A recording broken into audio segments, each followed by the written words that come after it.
এখন শুনবেন আজকের গুরুত্বপূর্ণ খবরের শিরোনাম। ইসরায়েলে হুথির রকেট ও ড্রোন হামলা। যুদ্ধবিরতির মধ্যেও ভারতের হুমকি, পাকিস্তানের ক্ষোভ। ইসরায়েল আমেরিকাকে সতর্ক করল ইরান।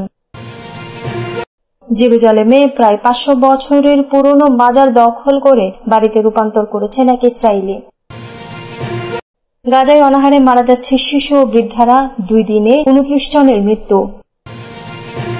নির্বাচনে অংশ নেবেন না আবার বললেন এরদোয়ান। গাজায় আগ্রাসন নিয়ে কানাডা কেন এখন সরাসরি ইসরায়েলের বিরুদ্ধে কথা বলছে। ইসরায়েলে হুথির রকেট ও ড্রোন হামলা। ইসরায়েলের সেনাবাহিনী জানিয়েছে ইয়েমেন থেকে ছোড়া একটি ব্যালিস্টিক ক্ষেপণাস্ত্রের কারণে দেশটির কেন্দ্রীয় অঞ্চলে সতর্কতা সাইরেন বাজানো হয়েছে। এক বিবৃতিতে ইসরায়েলি সেনাবাহিনী নিশ্চিত করেছে শুক্রবার সকালে তেল আবিব এবং কেন্দ্রীয় অঞ্চলের অন্যান্য স্থানে বিমান হামলার সাইরেন বাজানো হয়েছে। ইসরায়েলি সামরিক বাহিনী দাবি করেছে তাদের বিমান বিধ্বংসী ক্ষেপণাস্ত্র ব্যবস্থা প্রজেক্টাইলটি রুখে দিয়েছে। ইসরায়েলের ম্যাগেন ডেভিড অ্যাডম জরুরি প্রতিক্রিয়া পরিষেবা জানিয়েছে তারা এখনো কোনো হতাহতের হওয়ার খবর পায়নি। এক বিবৃতিতে হুথি জানিয়েছে ইসরায়েলের লদ বিমানবন্দরকে লক্ষ্য করে বেনগুরিয়ন নামে একটি নির্দিষ্ট সামরিক অভিযান পরিচালনা করা হয়েছে যা ইয়াফা এলাকায় অবস্থিত। এই হামলায় একটি হাইপারসনিক ব্যালিস্টিক ক্ষেপণাস্ত্র ব্যবহার করা হয়েছে। হুথির দাবি অভিযানটি সফলভাবে তার উদ্দেশ্য অর্জন করেছে, যার ফলে লক্ষ লক্ষ ইসরায়েলি আশ্রয়কেন্দ্রে পালিয়ে যেতে বাধ্য হয়েছে। বিমানবন্দরের কার্যক্রম বন্ধ করে দেওয়া হয়। হুথি আরো জানিয়েছে তাদের অভিযান চলমান রয়েছে।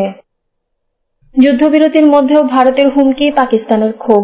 যুদ্ধবিরতির মধ্যেও পাল্টাপাল্টি হুমকি ও আক্রমণাত্মক কথা বলে উত্তেজনা জিইয়ে রাখছে ভারত ও পাকিস্তান। বাদ পড়ছে না দুই দেশের শীর্ষ নেতারাও। বৃহস্পতিবারই ভারতের প্রধানমন্ত্রী নরেন্দ্র মোদী হুঁশিয়ারি দিয়ে বলেছেন সন্ত্রাসবাদের জন্য পাকিস্তানকে চড়া মূল্য দিতে হবে। মোদীর এই বক্তব্যে ক্ষোভ প্রকাশ করেছে পাকিস্তান। গত 22 এপ্রিল ভারত নিয়ন্ত্রিত কাশ্মীরের পেহেলগামে বন্দুকধারীদের হামলায় 26 জন নিহত হন। ওই হামলায় পাকিস্তানের মদত ছিল বলে অভিযোগ নয়াদিল্লির, তবে তা প্রত্যাখ্যান করে আসছে ইসলামাবাদ। এমন উত্তেজনার মধ্যে 7 মে থেকে টানা 4 দিন পাল্টাপাল্টি সংঘাতে জড়ায় দুই দেশ। পরে যুক্তরাষ্ট্রের মধ্যস্থতায় 10 মে বিকেল থেকে শুরু হয় যুদ্ধবিরতি। পেহেলগাম হামলার পর সংঘাত ছাড়াও পাল্টাপাল্টি কিছু পদক্ষেপ নিয়েছিল ভারত পাকিস্তান। এর মধ্যে সবচেয়ে আলোচিত ছিল ভারতের পক্ষ থেকে সিন্ধু পানি চুক্তি স্থগিত করা। এই চুক্তির আওতায় থাকা নদীগুলো দিয়ে পাকিস্তানের 80% কৃষি জমিতে পানি সরবরাহ হয়। বৃহস্পতিবার মোদী বলেন তার দেশের মধ্য দিয়ে প্রবাহিত নদীগুলো থেকে পাকিস্তান আর কোনো পানি পাবে না।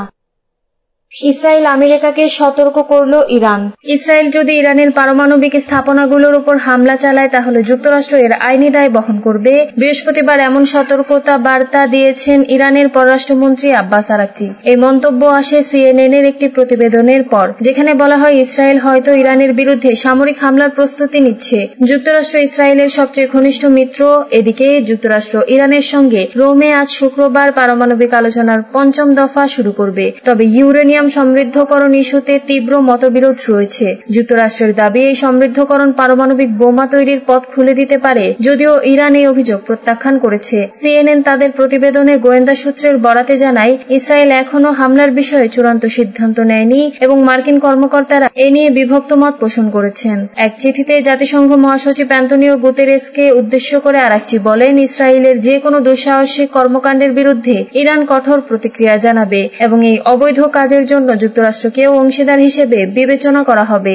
আরাকচি আরো জানান যদি হুমকি অব্যাহত থাকে তবে ইরান তার পারমাণবিক স্থাপনা এবং উপাদান রক্ষায় বিশেষ ব্যবস্থা নিতে বাধ্য হবে এবং সেই পদক্ষেপের কথা আন্তর্জাতিক পারমাণবিক শক্তি সংস্থা IAEA কে জানাবে। জেরুজালেমে প্রায় 500 বছরের পুরনো মাজার দখল করে বাড়িতে রূপান্তর করেছেন এক ইসরায়েলি। জেরুজালেমের প্রায় 500 বছরের পুরনো ঐতিহাসিক ইসলামী নিদর্শন শেখ আহমেদ আল দাজানির মাজার দখল করেছেন ইসরায়েলের এক বসতি স্থাপনকারী। মাজারটিকে তিনি ব্যক্তিগত বাড়িতে রূপান্তর করেছেন। ওই ইসরায়েলি বসতি স্থাপনকারী মাজারের ভেতরে থাকা শেখ আহমেদের কবর এবং বাইরের দেয়ালে থাকা পরিচিত ফলকটিও খুলে ফেলেছেন। ফলকটিতে স্থাপনাটির সাংস্কৃতিক ও ঐতিহাসিক গুরুত্ব লেখা ছিল। মাজার দেখভালের দায়িত্বে থাকা থাকা দাজানি পরিবারের এক সদস্য নিয়মিত পরিদর্শনের সময় মাজার দখলের ঘটনা সম্পর্কে জানতে পারেন। এরপর পরিবারটি দখলদার ইসরায়েল নিয়ন্ত্রিত জেরুজালেম পৌর কর্তৃপক্ষের কাছে আনুষ্ঠানিকভাবে অভিযোগ করে। জেরুজালেমের গভর্নর ফিলিস্তিনি কর্তৃপক্ষের প্রশাসনিক কাঠামোর অংশ। ইসরায়েল 1967 সাল থেকে জেরুজালেম শহরটি দখল করে রেখেছে। জেরুজালেম পৌর কর্তৃপক্ষের নিয়ন্ত্রণ ইসরায়েলের হাতে। গাজায় অনাহারে মারা যাচ্ছে শিশু ও বৃদ্ধরা, 2 দিনে 29 জনের মৃত্যু। গাজায় গত 2 দিনে অনাহারে 29 শিশু ও বৃদ্ধ মারা গেছেন বলে জানিয়েছেন ফিলিস্তিনি কর্তৃপক্ষের স্বাস্থ্যমন্ত্রী। একই সময় এই উপত্যকায় ইসরায়েলি বাহিনীর হামলায় অন্তত 52 ফিলিস্তিনি নিহত হয়েছেন। ক্ষুধায় শিশু ও বৃদ্ধদের মৃত্যুর সতর্ক বার্তা এমন সময় এলো যখন গাজায় অবরোধ তুলে নিতে ও আক্রমণ বন্ধে আন্তর্জাতিক চাপের মুখে ইসরায়েল 3 মাস পর সেখানে সীমিত আকারে ত্রাণ সামগ্রী প্রবেশের অনুমতি দিয়েছে। এই অনুমতি পাওয়ায় চলতি সপ্তাহে উপত্যকাটিতে অনাহার ক্লিষ্ট অসহায় ফিলিস্তিনিদের জন্য খাদ্য সহায়তা পৌঁছানো শুরু হতে পারে বলে আশঙ্কা করা হচ্ছে। জাতিসংঘের মানবিক সংস্থা OCH এর মুখপাত্র জেন্স লারকে গতকাল বৃহস্পতিবার জানান, ত্রাণ নিয়ে অপেক্ষমান প্রায় 200 ট্রাকের মধ্যে 90টি গাজায় প্রবেশ করেছে। এগুলোতে ওষুধ, আটা ও পুষ্টিকর সামগ্রী আছে। তিনি বলেন, নিরাপত্তাহীনতা, লুটের আশঙ্কা ও ইসরায়েলি কর্তৃপক্ষের সঙ্গে সমন্বয়হীনতার কারণে ত্রাণ বিতরণে বড় বাধার মুখে পড়ছে সংস্থাগুলো। নির্বাচনে অংশ নেবেন না, আবার বললেন এরদোয়ান। তুরস্কের প্রেসিডেন্ট রিসেপ তাইপ এরদোয়ান গতকাল বৃহস্পতিবার আবারও বলেছেন, প্রেসিডেন্ট বা অন্য কোনো সরকারি পদের নির্বাচনে আর প্রতিদ্বন্দ্বিতা করার ইচ্ছা নেই তার। হাঙ্গেরির থেকে ফেরার পর সাংবাদিকদের সঙ্গে আলাপকালে এরদোয়ান বলেন, আবার নির্বাচিত হওয়া বা প্রেসিডেন্ট পদে প্রতিদ্বন্দ্বিতা করার কোনো ইচ্ছা আমার নেই। দেশের সুনাম বৃদ্ধি করাই আমাদের একমাত্র লক্ষ্য। এরদোয়ান বলেন, তুরস্ক বদলে যাচ্ছে, বিশ্ব বদলে যাচ্ছে। আমরা একটি নতুন যুগে বাস করছি।